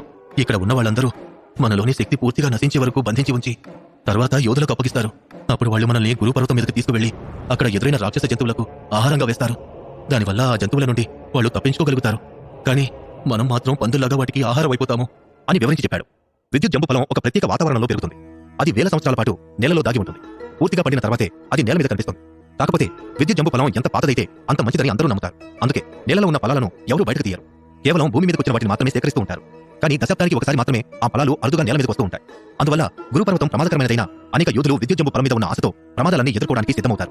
ఇక ఒక ఫలం నేల నుండి బయటకొచ్చిందని తెలుసుకోవడానికి చాలా మార్గాలున్నాయి. విద్యుత్ ఫలం బయటకొచ్చిన వెంటనే వాతావరణంలో కూడా అనేక మార్పులు చోటు చేసుకుంటాయి. కొద్దిసేపటి క్రితమే ఆకాశంలో నాగరూపపు మెరుపు మెరిసింది. దాన్ని చూసిన వెంటనే బందీగా ఉన్న యోధులందరూ కనీసం 10,000 సంవత్సరాల పాత విద్యుత్ జంబు ఫలం బయటకొచ్చిందని ఊహించారు. దాని గురించి ఇప్పుడు విశ్వజిత్కి వివరించి చెప్పారు. ఇక భోజనశాల వారికి కలిగే ప్రయోజనం గురించి విశ్వజిత్ అర్థం చేసుకున్నాడు. కొందరు తమ లాభం కోసం ఇతరులను చంపడానికి కూడా వెనకాడాలనుకుంటూ తనలోని సర్పనాళాల శక్తిని మేల్కొల్పి వేళ్లను చిన్నగా కదిలించాడు. మరుక్షణమే అతని శరీరాన్ని బంధించి ఉన్న బంగారు తాళ్లన్నీ ఒక్కసారిగా తెగిపోయాయి. అప్పుడు నిల్వంకరం నుండి ఒక కత్తిని బయటకు తీసి మిగతా యోధుల బంగారు తాళ్లను కూడా తెంచేశాడు విశ్వజిత్. అతి తక్కువ సమయంలోనే అక్కడ ఉన్న యోధులందరూ భోజనశాల నుండి బయటకు వెళ్లడం మొదలుపెట్టారు. చుట్టుపక్కల ఏదో శబ్దాలు వస్తూ ఉండడంతో భోజనశాలలోని నిర్వాహకులు అప్రమత్తమై ఖైదీలందరూ పారిపోతున్నారు అని కేకలు వేశారు. ఏంటి ఖైదీలు పారిపోతున్నారా అని భోజనశాల నాయకుడు కంగారుగా అక్కడ ఉన్న ఆధ్యాత్మిక మండల స్థాయి యోధుడికి ఆ విషయం గురించి చెప్పాడు. కానీ ఆ యోధుడు ఏమాత్రం కంగారు పడలేదు. అందుకు విరుద్ధంగా వ్యంగ్యంగా నవ్వాడు. మరుక్షణమే అతని శరీరం నుండి ఆధ్యాత్మిక శక్తి బయటకొచ్చి కత్తులుగా మారి భోజనశాల వెనక భాగం వైపు దూసుకువెళ్లి అక్కడ నుండి తప్పించుకుపోతున్న యోధులను అడ్డుకున్నాడు. మరుక్షణమే భోజనశాలలో ఉన్న నిర్వాహకులు మళ్లీ బంగారు తాళ్లతో కొంతమంది యోధులను బంధించేశారు. దాంతో వాళ్ళందరూ మళ్లీ నిరాశతో నిండిపోయారు. అప్పుడే బయట నుండి కొంతమంది యోధులు అక్కడికి వచ్చి గందరగోళంగా ఉన్న భోజనశాలను చూసి, లోకేష్, మనం బంధించిన వాళ్ళందరూ ఎక్కడికి పారిపోతున్నారు? వీళ్ళని అదుపులో ఉంచడానికి కొంతమంది మనుషుల్ని పనిలో పెట్టావు కదా, వాళ్ళందరూ ఏం చేస్తున్నారు అని ఆవేశంగా అరిచాడు. అప్పుడే అతని పక్కన ఉన్న మరో యోధుడు అక్కడ ఉన్న వాళ్ళందరినీ లెక్కించి, ఇంటించక మిత్రమా, ఇక్కడ ఉన్న వాళ్ళలో ఎవరూ తప్పించుకోలేదు అని అన్నాడు. అప్పుడే అక్కడ ఉన్న ఖైదీలు ఆ యోధులను చూశారు. మరుక్షణమే వారి ముఖాలలోని భావాలు మారిపోయాయి. ఆ యోధులందరూ 3వ నక్షత్రం భూమి మండల స్థాయిలో ఉన్నారు. అప్పుడే బందీలలో ఒకటిగా ఉన్న ఆధ్యాత్మిక మండల స్థాయి యోధుడు గట్టిగా అరుస్తూ, ఎలాగైనా వీళ్ళ నుండి మనం తప్పించుకోవాలి, అందరూ వేరు వేరు దిశలలో పరిగెత్తండి అని ఆకాశంలోకి ఎగిరి అక్కడి నుండి తప్పించుకోవడానికి ప్రయత్నించాడు. అదే సమయంలో భూమి మండల స్థాయి యోధుడు కూడా బలంగా నేలను తంతూ ఆకాశంలోకి ఎగిరి తప్పించుకుపోతున్న ఆధ్యాత్మిక మండల స్థాయి యోధుడి చెంప మీద బలంగా కొట్టాడు. అతని చెయ్యి తాకగానే ఆధ్యాత్మిక మండల యోధుడి శరీరం రక్తపు పొగమంచుగా మారిపోయింది. ఈ దృశ్యం చూసి విశ్వజిత్తో సహా అక్కడ ఉన్న మహావీర స్థాయి యోధులందరూ విస్తుపోయారు. ఆ ప్రదేశం నుండి తప్పించుకోవాలని వాళ్ళ ఆలోచన మనసులో నుంచి తొలగించారు. తమకి మరణం తథ్యం అనుకుంటూ ఉన్న చోటనే కూలబడ్డారు. అక్కడ ఉన్న భూమి మండల స్థాయి యోధుల నుండి తప్పించుకోవడం విశ్వజిత్ కూడా కష్టమైన పని, కానీ అసాధ్యం కాదు. కాబట్టి వాళ్ళని ఎదిరించేందుకు ఏదో ఒక మార్గం ఉండే ఉంటుందని ఆలోచించడం మొదలుపెట్టాడు. అదే సమయంలో భూమి మండల స్థాయి యోధుడు బందీల వైపు కోపంగా చూస్తూ, మీరందరూ ఉన్న చోటనే నిలబడి ఉండండి, లేకపోతే అందరినీ ఒకేసారి చంపేస్తాను అని బెదిరించాడు. తర్వాత భూమి మండల స్థాయి యోధులు తిరిగి భోజనశాల లోపలికి వెళ్లారు. కొద్దిసేపటికి 1000 మందికి పైగా యోధులు ఆ నగరంలో అడుగుపెట్టారు. వాళ్ళందరూ కూడా బంగారు తాళ్లతో బంధించబడి ఉన్నారు. కాబట్టి వాళ్ళకి తప్పించుకునే మార్గం లేదు. వాళ్ళు కూడా భోజనశాల వెనక భాగంలో ఉన్న ఖాళీ స్థలానికి చేరుకోగానే కొంతమంది నిర్వాహకులు భోజనశాల తలుపులను పటిష్టంగా మూసేశారు. అదే సమయంలో మొత్తం 3 భూమి మండల స్థాయి యోధులు భోజనశాలలో ఉండడం విశ్వజిత్ గమనించాడు. అప్పుడే కొంతమంది నిర్వాహకులు మళ్లీ అతన్ని బంగారు తాళ్లతో కట్టేశారు. తర్వాత ఏమవుతుంది? 3 భూమి మండల స్థాయి యోధుల నుండి విశ్వజిగా ఉన్న యోధులను విడిపించి తాను తప్పించుకోబోతాడు విశ్వజిత్. కానీ 3 భూమి మండల స్థాయి యోధులు తప్పించుకోవడానికి ప్రయత్నిస్తున్న యోధులందరినీ మళ్లీ బంధించేస్తారు. అప్పుడే భూమి మండల స్థాయి యోధుడైన ఒక వ్యక్తి విశ్వజిత్ వాళ్ళ దగ్గరకు వచ్చాడు. అతని వయసు 20 సంవత్సరాలు. ఆ యువకుడిని చూసిన వెంటనే విశ్వజిత్తో పాటు ఉన్న యోధులతో సహా భోజనశాలకి సంబంధించిన వాళ్ళు కూడా వినయంగా నమస్కరించి, ప్రణామం యువరాజా అన్నారు. అప్పుడు ఊదారంగు బట్టలు వేసుకున్న యువకుడు తన పక్కనే ఉన్న వ్యక్తిని చూస్తూ, మనం తగినంత మందిని సేకరించామా అని అడిగాడు. యువరాజా, మన దగ్గర మొత్తం 1020 మంది యోధులున్నారు అని ఒక యోధుడు సమాధానమిచ్చాడు. ఆ యువరాజు స్వల్పమైన చిరునవ్వుతో, మీకు చాలా తక్కువ సమయం ఇచ్చాను, కానీ నేను ఊహించిన దానికంటే మీరు ఎక్కువ మంది యోధులనే సేకరించారు. మీరు చేసిన ఈ పనిని చూసి మెచ్చుకోకుండా ఉండలేకపోతున్నాను. మనం తిరిగి రాజ్యానికి వెళ్ళినప్పుడు మీకు మంచి బహుమతులు లభిస్తాయి అని భోజనశాల నిర్వాహకులను అలాగే అక్కడ ఉన్న భూమి మండల స్థాయి యోధులను పొగిడాడు. వెంటనే ధన్యవాదాలు యువరాజా అని ఆనందంగా చెప్పాడు భూమి మండల స్థాయి యోధుడు. ఆ తర్వాత ఏం చేయాలో అక్కడ ఉన్న 3 భూమి మండల స్థాయి యోధులకి వివరించి చెప్పాడు యువరాజు. దాంతో వాళ్ళు 3 ఒక ప్రణాళిక సిద్ధం చేసుకున్నారు. అప్పుడే 2 యోధులు బందీల దగ్గరకు వచ్చి వారికి ఆదేశాలిస్తూ 1000 మందికి పైగా ఉన్న సమూహాన్ని వరుస క్రమంలో ఉంచడానికి ప్రయత్నిస్తూ ఉన్నారు. విశ్వజిత్ ఆ సమూహం మధ్య నడుస్తూ చుట్టూ ఏం జరుగుతుందో జాగ్రత్తగా గమనిస్తూ ఉన్నాడు. ఇంతమంది యోధులను గురుపర్వతానికి తీసుకువెళ్లాల్సిన అవసరం ఏముంది? ఈ యువరాజు ఎవరు? అతని ఉద్దేశం ఏంటి అని మనసులో అనుకుంటూ ఉన్నాడు విశ్వజిత్. ఏదేమైనా అక్కడ ఉన్న యోధులందరినీ ఎదుర్కొని తప్పించుకోవడం చాలా కష్టమైన సంగతి అతనికి బాగా తెలుసు. ఇక 1000 మంది యోధులు భూమిమండల యోధులు ఇస్తున్న సూచనలను అనుసరించి వరుస క్రమంలో నెమ్మదిగా నడుస్తూ ఉన్నారు. అలా 12 గంటలు నడిచిన తర్వాత వాళ్ళకి కొంత దూరంలో ఒక నల్లటి రాతితో ఏర్పడిన పర్వతం కనిపించింది. అది ఒక ఏనుగు ఆకారంలో ఉంది. ఆ పర్వతాన్ని చూసిన వెంటనే అదే గురు పర్వతం అన్న సంగతి బందీలుగా ఉన్న కొంతమంది యోధులు గుర్తించారు. దాంతో త్వరలోనే ఈ జీవితం నుండి తమకి విముక్తి లభిస్తుందనుకున్నారు. వాళ్ళందరూ గురు పర్వతపు అడుగుకు చేరుకున్నప్పుడు ఊదరంగు బట్టలు వేసుకున్న యువరాజు తన నిల్వ ఉంగరం నుండి ఒక నాగపాము ప్రతిమని బయటకు తీసి దాన్ని గురు పర్వతం చుట్టూ తిప్పాడు. తర్వాత ఒక దిశను నిర్ణయించి అటుగా నడవడం ప్రారంభించాడు. విశ్వజిత్ ఆ నాగపాము ప్రతిమ గురించి పెద్దగా పట్టించుకోలేదు. కానీ ఆ సమయంలో అతని మనసులో ప్రకంపనలు అనుభవించాడు. దివ్యనాగుడు తనతో ఏదో చెప్పాలని ప్రయత్నిస్తున్నాడేమోనని, ఏమైంది నాగరాజా, నువ్వు నాతో ఏదైనా చెప్పాలనుకుంటున్నావా అని చిన్నగా అడిగాడు విశ్వజిత్. కానీ ఆ ప్రశ్నకు ఎటువంటి సమాధానం రాలేదు. దాంతో మౌనంగా ముందుకు సాగిపోయాడు. కొద్దిసేపటి తర్వాత దివ్యనాగుడు చిన్నగా నవ్వుతూ ఏమీ లేదు విశ్వ, నాకు పాత విషయాలు ఏవో గుర్తుకొచ్చాయి అన్నాడు. ఆ మాటలను విశ్వజిత్ పెద్దగా లెక్క చేయలేదు. కానీ దివ్యనాగుడి నవ్వు మాత్రం అతనికి కోపం తెప్పించింది. దాంతో నేను ఇంత పెద్ద ప్రమాదంలో చిక్కుకుని ఇక్కడి నుంచి ఎలా తప్పించుకోవాలా అని తపన పడుతుంటే నువ్వు మాత్రం ఎలా నవ్వగలుగుతున్నావు అని కోపంగా ప్రశ్నించాడు విశ్వజిత్. నువ్వు దీన్ని సమస్యగా చూస్తున్నావు, కానీ నేనేమో ఇది నీకు గొప్ప అవకాశంగా భావిస్తున్నాను అని చెప్పాడు దివ్యనాగుడు. గొప్ప అవకాశమా? నువ్వు దేని గురించి మాట్లాడుతున్నావో కాస్త వివరంగా చెప్తావా అని గంభీరంగా ప్రశ్నించాడు విశ్వజిత్. ఆ యువరాజు ఏం చేయాలని ప్రయత్నిస్తున్నాడో నాకు తెలుసు. కాబట్టి మౌనంగా వాడి వెంట వెళ్ళు. తను కనుక నిజంగా ఆ స్థలాన్ని కనుక్కుంటే నువ్వు సులభంగా ఆధ్యాత్మిక మండల స్థాయిలోకి ప్రవేశించగలవు.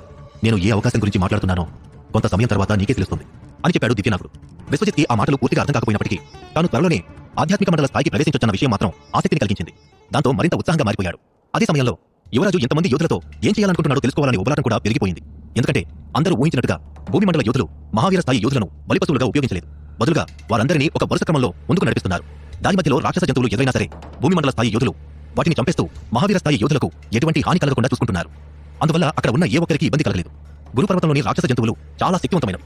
కానీ పర్వతపు అడుగు భాగంలోనూ అలాగే మధ్య భాగంలో ఉన్న జంతువులను భూమి మండల స్థాయి యోధులు సులభంగానే నాశనం చేయగలరు. అందువల్ల ఎవరు వాటి గురించి పెద్దగా పట్టించుకోలేదు. కాకపోతే మధ్యలో యువరాజు మాత్రం నాగపాము ప్రతిమని బయటకు తీసి దాన్ని పరిశీలిస్తూ తర్వాత సమూహం ఎటువైపు వెళ్లాలో ఆదేశాలు జారీ చేసేవాడు. తాము వెళుతున్న దిశను చూసిన తర్వాత వారి లక్ష్యం గురుపర్వత శిఖరానికి చేరుకోవడం కాదన్న సంగతి విశ్వజిత్కి స్పష్టంగా అర్థమైంది. చివరికి యువరాజు తమని ఎక్కడికి తీసుకువెళ్తాడో చూడాలనుకున్నాడు. కానీ సమూహం చాలా నెమ్మదిగా కదులుతూ ఉండడం వల్ల విశ్వజిత్కి సహనం నశించి, నాగరాజా, ఇంకా ఎంతసేపు ఇలా నడవాలి? మన గమ్యం ఏమిటి? ఆ యువరాజు మనసులో ఏముందో నీకు తెలుసున్నావు కదా, అదేంటో నాకు చెప్పు అని అసహనంగా అడిగాడు. దివ్యనాగుడు చిరునవ్వు చిందించాడు. కానీ అతని ప్రశ్నకు సమాధానం ఇవ్వలేదు. దాంతో పిడికిలి బిగించి, నువ్వు నీకు నచ్చినప్పుడే మాట్లాడతావా? నేను అడిగే ప్రశ్నలకు ఎందుకు సమాధానం ఇవ్వవు? ఇంకా ఎంతసేపు ఇలా నడుస్తూ ఉండాలి? నేను వచ్చినప్పటికీ కూడా ఆలస్యం అయిపోతుంది. వీళ్ళ నుండి తప్పించుకుంటే కదా నేను 5000 సంవత్సరాల పాత విద్యుత్ జంపులని కనిపెట్టగలను అని కోపంగా అన్నాడు విశ్వజిత్. నేను నీకు ముందే చెప్పాను కదా, మనం గమ్యానికి చేరుకున్నప్పుడు అంతా నీకే అర్థమవుతుంది. నువ్వు ఆ స్థలంలోకి ప్రవేశించడంలో విజయం సాధిస్తే ఆధ్యాత్మిక మండల స్థాయికి చేరుకుంటావన్న నమ్మకం నాకుంది. అంతేకాదు, నేను కూడా నీకు ఉపయోగపడే కొన్ని బహుమతులను ఇస్తాను అని నిదానంగా చెప్పాడు దివ్యనాగుడు. అది విన్న తర్వాత విశ్వజిత్ ఇంకేమీ అడగలేదు. దివ్యనాగుడు ఉన్నంత వరకు తనకి ఏమీ కాదన్న నమ్మకంతో అడుగులు ముందుకు వేశాడు. అందరూ ముందుకు వెళ్తున్న కొద్దీ పర్వత మార్గం మరింత ప్రమాదకరంగా మారిపోయింది. ఒక అడుగు తప్పుపడినా యోధులు లోయలోకి పడిపోతారు. అందుకని వారు తమ వేగాన్ని మరింత తగ్గించి ప్రాణాలను అరచేతుల్లో పెట్టుకుని నడుస్తూ ఉన్నారు. అదే సమయంలో అకస్మాత్తుగా వారి ముందు పర్వతంలో నుండి లోయలోకి పడిపోతున్న జలధార కనిపించింది. అది విశాలమైన లోయలోకి పడుతూ ఉంది. ఆ లోయ మధ్యలో దాదాపు 40 అడుగుల ఎత్తు ఉన్న గోపురం ఒకటి ఉంది. దానిలో నుండి విచిత్రమైన కాంతి వెలువడుతోంది. ఇక ఆ గోపురం పైభాగాన్ని ఒక పెద్ద రెక్కల సర్పం చుట్టుకుని ఉంది. ఆ గోపురాన్ని చూసిన వెంటనే యువరాజు కళ్ళు ఆనందంతో మెరిసిపోయాయి. తానేదో గొప్ప ఘనకార్యాన్ని సాధించాను అన్నట్లుగా చేతులు గాలిలోకి ఎత్తి ఉత్సాహంగా అరుస్తూ, చివరికి నేను దీన్ని కనుక్కున్నాను. అందరూ ఇక్కడ ఏదో విద్యుత్ జంపు ఫలం దొరుకుతుందని ఆరాటపడుతున్నారు. కానీ వాస్తవానికి ఇక్కడ దివ్యనాగ వేదిక ఉందన్న సంగతి వాళ్ళకి తెలియదు. ఈసారి ఇక్కడ ఉన్న అన్ని సంపదలు నాకే సొంతమవుతాయి అన్నాడు.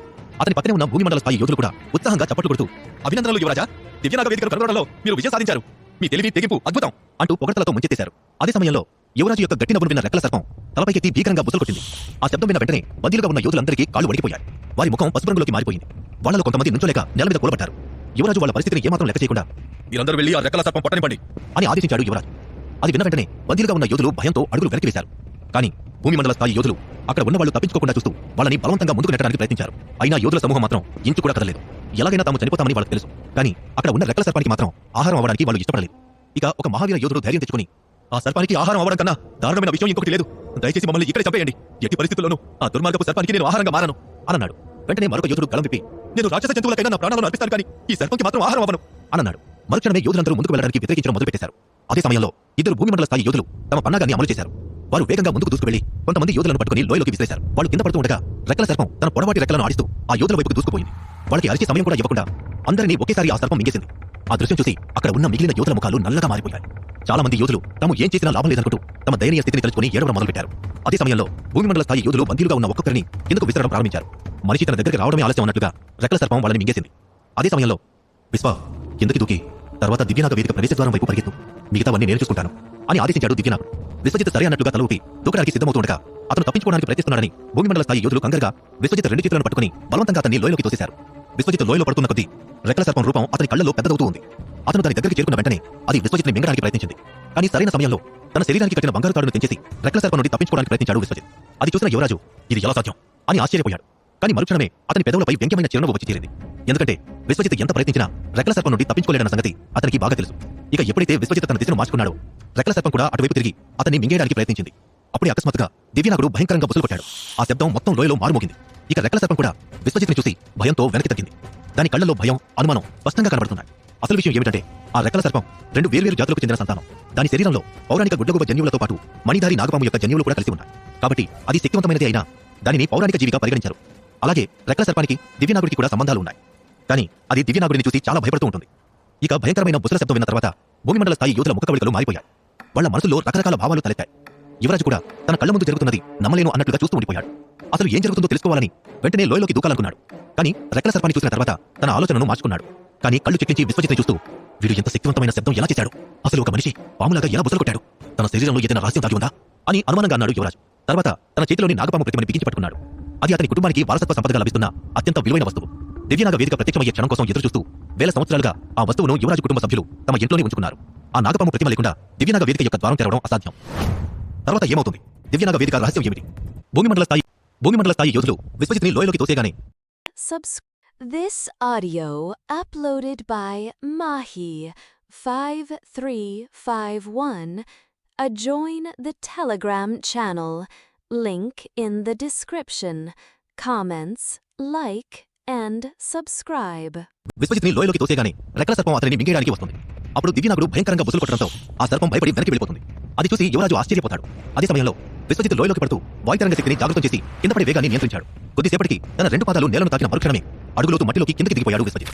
అతి కష్టం మీద బురద మట్టిలోంచి బయటకు వచ్చిన అతను దివ్యనాగ వేదికను చేరుకోవడానికి ఎదురుగా ఉన్న భవనం వైపు పరుగులు పెట్టాడు. దివ్యనాగుడి యొక్క బుసలు విన్న తర్వాత రెక్కల సర్పం భయపడింది. కానీ దివ్యనాగుడికి భౌతిక శరీరం లేదు కాబట్టి ఆ రెక్కల సర్పం దాడి చేస్తే అతను సంక్లిష్ట పరిస్థితులను ఎదుర్కోవాల్సి వస్తుంది. ఆ విషయం గుర్తుకురాగానే విశ్వజిత్ గుండె వేగం ఎక్కువైపోయింది. అందువల్ల వేగంగా దివ్యనాగుడు చెప్పిన పని పూర్తి చేసుకోవాలనుకుంటూ జ్వాలరత్న శక్తిని మేల్కొలిపి తన వేగాన్ని పెంచుకుని రెప్పపాటు సమయంలో భవనం ముందుకు చేరుకున్నాడు. మరుక్షణమే అతని కళ్ళు నిరాశతో నిండిపోయాయి.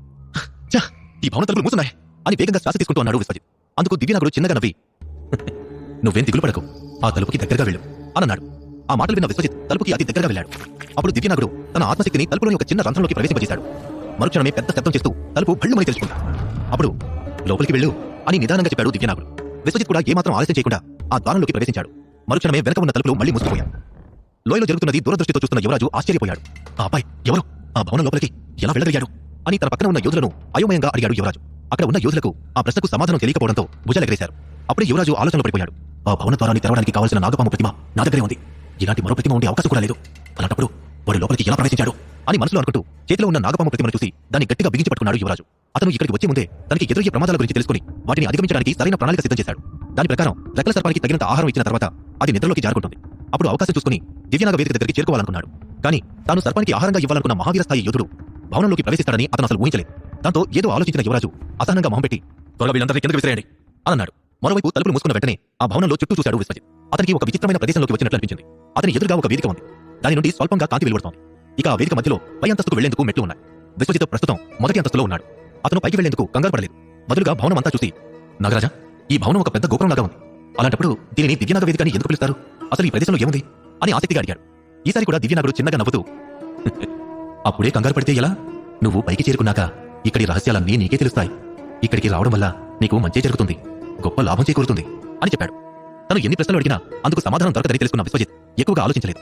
ఎలాగో భవనం లోపలికి వచ్చాడు కాబట్టి పైకి వెళ్లడం పెద్ద కష్టం కాదనుకున్నాడు. వేగంగా వేదిక మీద ఉన్న మెట్ల దగ్గరికి వెళ్లి 2వ అంతస్తుకు చేరుకున్నాడు. మొదటి అంతస్తు కంటే 2వ అంతస్తు పూర్తి భిన్నంగా ఉంది. అక్కడ గోడలపై అనేక దివ్యనాగుల ఆకృతులు ఉన్నాయి. కొన్ని పడగవిపి బుసలు కొడుతూ ఉంటే మరికొన్ని గోపురానికి తోకను చుట్టి ఆ భవనం మీద సేద తీరుతున్నట్లుగా కనిపించాయి. కానీ అన్ని పాములు కూడా పదునైన కూరలను బయటపెట్టాయి. అవి చూడడానికి సజీవంగా కనిపిస్తున్నాయి. అప్పుడే ఏదో తెలియని శక్తి విశ్వజిత్ని ఆ పాముల వైపు ఆకర్షించింది. అతను వాటిని చూస్తూ ఉండగా అకస్మాత్తుగా చుట్టూ ఉన్న దృశ్యం మారిపోయింది. ఇప్పుడు తను ఒక భారీ మంచు ముక్క మీద నిలబడి ఉన్నాడు. దాంతో విశ్వజిత్ కంగారుగా కిందకి చూసినప్పుడు మంచు ముక్కలో అతని ప్రతిబింబం కనిపించింది. తీవ్రమైన చలి చర్మాన్ని కొరికేస్తూ ఉంటే గజగజ వణికిపోయాడు విశ్వజిత్. మరుక్షణమే అది ఒక మాయాశ్రేణి అని అతను గ్రహించాడు. అప్పుడే దివ్యనాగుడు కూడా మాట్లాడుతూ, ఈ మాయాశ్రేణిని ఛేదించిన తర్వాతే నువ్వు పైకి వెళ్ళగలవు. ఒకవేళ విఫలమైతే ఈ వేదిక నుండి బయటికి విసిరేయబడతావు అని చెప్పాడు. విశ్వజిత్ సరి అని తల ఊపగానే మంచు ఉపరితలం పగిలిపోవడం ప్రారంభమైంది. అప్పుడు దాని కింద నుండి భారీ జీవులు బయటకొచ్చాయి. అవి 30 నుండి 40 గజాల పొడవున్నాయి. చూడడానికి పాములాగా ఉన్నాయి, కానీ వాటికి జరీలలాగా కాళ్ళు, అలాగే 2 పదునైన కొరలున్నాయి. ఆ జంతువులను చూసిన వెంటనే అడుగులు వెనక్కి వేస్తూ, ఇవి ధ్రువజంతువులా అని అడిగాడు విశ్వజిత్. ఆ ప్రశ్నకి దివ్యనాగుడి నుండి సమాధానం వచ్చేలోపే ఆ జంతువులు గట్టిగా గర్జిస్తూ దాడి చేయడానికి ముందుకొచ్చాయి. దాంతో విశ్వజిత్ తన రక్తపక్షక ఖడ్గాన్ని బయటకు తీసి వాటి దాడిని ఎదుర్కొనేందుకు సిద్ధపడ్డాడు. ఆ జంతువులు శక్తివంతమైనవే కానీ చాలా నిదానంగా కదులుతున్నాయి. అతను ఒక జంతువుపై దాడి చేసి దాని శరీరం మీద కత్తితో పొడవైన గాయం చేశాడు. ఆ గాయం నుండి రక్తం ధారలుగా కారుతూ ఉంటే జంతువు నేల మీద పడి విలవిలా కొట్టుకుంటోంది కానీ మాయమవ్వలేదు. ఒకసారి గాయపడ్డ తర్వాత మాయాశ్రేణిలోని జంతువులు మాయమైపోతాయి. కానీ ఇది ఇక్కడ నొప్పితో విలవిలాడుతూ పడి ఉందేంటి? అంటే ఇది నిజమైన ప్రపంచమా అని అనుమానంగా అడిగాడు విశ్వజిత్. దివ్యనాగుడు గట్టిగా నవ్వుతూ ఇది దివ్యమంత్రాలతో నిర్మించిన మాయాశ్రేణి. నువ్వు దీన్ని అర్థం చేసుకునేంత శక్తివంతుడివి కావు. నువ్వు ఇప్పుడిప్పుడే బీజమంత్రాలని నిర్మించడం నేర్చుకుంటున్నావు. కాబట్టి త్వరలోనే ఈ రకమైన మాయాశ్రేణుల గురించి కూడా తెలుసుకుంటావు అని చెప్పాడు. అదే సమయంలో నేల మీద పడి ఉన్న జంతువు కొద్దిసేపు విలవిలాడి ప్రాణాలు విడిచిపెట్టింది. అప్పుడు దాని శరీరం నుండి ప్రాణాంతక శక్తి బయటకు వచ్చి పసుపు రంగు కాంతి కణాలుగా మారి విశ్వజిత్ శరీరంలోకి ప్రవేశించింది. దాన్ని చూసి ఇదేంటి అని కంగారుగా అడిగాడు విశ్వజిత్. అప్పుడే అకస్మాత్తుగా మరో 3 జంతువులు దాడి చేయడంతో తన ప్రశ్నకు సమాధానం తెలుసుకునే సమయం లేకుండా పోయింది. విశ్వజిత్ చురుకుగా కదులుతూ తన ఖడ్గంతో వాటిని కోసేశాడు. అతి తక్కువ సమయంలోనే ఆ విచిత్రమైన జంతువుల శరీరాలు మంచు నేలపై పేరుకుపోయాయి. ప్రతిసారి వాటిని చంపినప్పుడు పసుపు రంగు కాంతి కణాలు విశ్వజిత్ శరీరంలోకి ప్రవేశించాయి. అవి అతని మూలాధార చక్రంలోకి చేరి తన శక్తిని మరింత పెంపొందించాయి. మూలాధార చక్రం నుండి ఆధ్యాత్మిక శక్తి వెలువడి శరీరమంతా వ్యాపించడంతో విశ్వజిత్కి గొప్ప అనుభూతి కలిగింది. ఇక తన శరీరంలో వస్తున్న మార్పులను గమనించి అతను సంతోషించాడు. అతి తక్కువ సమయంలోనే మహావీర దశ మధ్యస్థాయి యోధుడిగా మారిపోయాడు. అప్పుడే దివ్యనాగుడు గొంతు సవరించుకొని ఆ పసుపు రంగు కాంతి కణాలు ఏమిటో ఇప్పుడు నీకు అర్థమైందనుకుంటా. అవి దివ్యనాగ జాతి యొక్క నాగకృప కణాలు. తక్కువ స్థాయి కలిగిన యోధులపై ఇవి అద్భుతమైన ప్రభావం చూపుతాయి. ఈ కాంతి కణాలు శరీరంలోకి చేరగానే ఒక యోధుడి సాధన స్థాయి మాత్రమే కాకుండా అతని శక్తి కూడా అమితంగా పెరిగిపోతుంది అని వివరించాడు. విశ్వజిత్ ఇప్పుడు వీలైనంత త్వరగా తన సాధన స్థాయిని పెంచుకోవాలి. అప్పుడే అత్యంత శక్తివంతుడైన కాలకేయుడిని ఎదిరించే అవకాశం వస్తుంది. పవిత్ర ఆశ్రమంలో చేరిన తర్వాత అతని సాధన వేగం చాలా నెమ్మదించింది. తన చెల్లితో పాటు మొత్తం మానవ జాతిని సంరక్షించేందుకు ప్రయత్నిస్తున్నాడు కాబట్టి వీలైనంత త్వరగా తాను ఉత్తమ యోధుడిగా మారాలనుకుంటున్నాడు. శరీరంలోని శక్తి తారస్థాయికి చేరుకున్న తర్వాత దానిని పరీక్షించి ఈ నాగకృప కణాలు చాలా అద్భుతంగా ఉన్నాయి. ఇవి ఉంటే ఒక యోధుడు తన సాధన స్థాయిని వేగంగా పెంచుకోవచ్చు. శ్రేష్ఠ పరమ యోధుడి స్థాయిలో ఉన్న వాళ్ళు కూడా బుధమండలంలోకి ప్రవేశిస్తారు అన్నాడు విశ్వజిత్. కానీ దివ్యనాగుడు ఆ మాటలను వ్యతిరేకిస్తూ నీ అంచనా తప్పు. ఈ నాగకృపా కణాలు కేవలం భూమిమండల స్థాయి కంటే తక్కువ స్థాయిలో ఉన్న యోధుల మీద మాత్రమే ప్రభావం చూపుతాయి. ఒక యోధుడు భూమిమండల స్థాయికి చేరుకున్న తర్వాత వీటిని ఉపయోగించి తన సాధన స్థాయిని పెంచుకోవడం సాధ్యం కాదు. అతని శరీరం మీద ఇవి ఎలాంటి ప్రభావమూ చూపించవు అని వివరించి చెప్పాడు. అప్పుడే విశ్వజిత్కి ఒక చిలిపి ఆలోచన రావడంతో అయితే ఇప్పుడు ఉన్న కణాలను ఉపయోగించుకుని నేను భూమిమండల స్థాయి వరకు చేరుకోగలనా అని అడిగాడు. అంత ఆశ పనికిరాదు. ఈ దివ్యనాగ వేదిక కొన్ని వేల సంవత్సరాల క్రితం నుండి దట్టమైన అడవిలో దాగి ఉండి ఇప్పుడే ప్రత్యక్షమైంది. ఇక్కడ ఉన్న నాగకృప కణాలు కూడా వేల సంవత్సరాలుగా సేకరించబడినవి. వాటిలో సగభాగం ఇప్పుడు నువ్వు తీసేసుకున్నావు. కాబట్టి ఇక్కడ ఇంకా కొన్ని కణాలు మాత్రమే మిగిలిన్నాయి. వాటన్నింటినీ ఉపయోగించినా కూడా నువ్వు భూమిమండల స్థాయికి చేరుకోలేవు అని సమాధానమిచ్చాడు దివ్యనాగుడు. ప్రతిసారి ఒక యోధుడు వేదిక మీదకొచ్చి అక్కడ ఉన్న నాగకృప కణాలను స్వీకరించిన తర్వాత కొత్త కణాలు ఉత్పత్తి కావడానికి కొంత సమయం పడుతుంది. విశ్వజిత్ ఈసారి అక్కడ ఉన్న అన్ని కణాలను తన సొంతం చేసుకోవాలని అనుకున్నాడు. అందుకే ఎదురైన ప్రతి జంతువుని చంపి పసుపు రంగు కాంతిని స్వీకరించాడు. అతని స్థానంలో మరొక యోధుడు ఉంటుంటే కేవలం 2 నుండి 3 జంతువులను చంపి తర్వాత అక్కడ నుండి తప్పించుకునేందుకు చూసేవాడు. కానీ విశ్వజిత్ మాత్రం ఏమాత్రం కంగారు పడకుండా తను అనుకున్న పని పూర్తి చేసిన తర్వాతే అక్కడ నుండి వెళ్లాలనుకున్నాడు. తనకు వచ్చిన ఈ అవకాశాన్ని పూర్తిగా వినియోగించుకున్నాడు. కానీ ఇంకా అతను మధ్యస్థాయి మహావీర యోధుడిగానే ఉన్నాడు. దాంతో ఇక్కడ ఉన్న నాగకృప కణాలన్నింటినీ నేను నా శరీరంలో విలీనం చేసుకున్నాను. అయినా నా సాధన స్థాయి ఎందుకు పెరగలేదు అని అయోమయంగా అడిగాడు విశ్వజిత్. నువ్వు ఈ వేదిక యొక్క అత్యున్నత అంతస్తుకు చేరుకున్న తర్వాత ఆధ్యాత్మిక మండలంలోకి ప్రవేశించగలవు. నీ మూలాధార చక్రంలో ఉన్న ఆధ్యాత్మిక శక్తి తిరగడం ఆగినప్పుడు దివ్య మంత్రాలతో తయారైన ఈ మాయాశ్రేణి కూడా మాయమవుతుంది.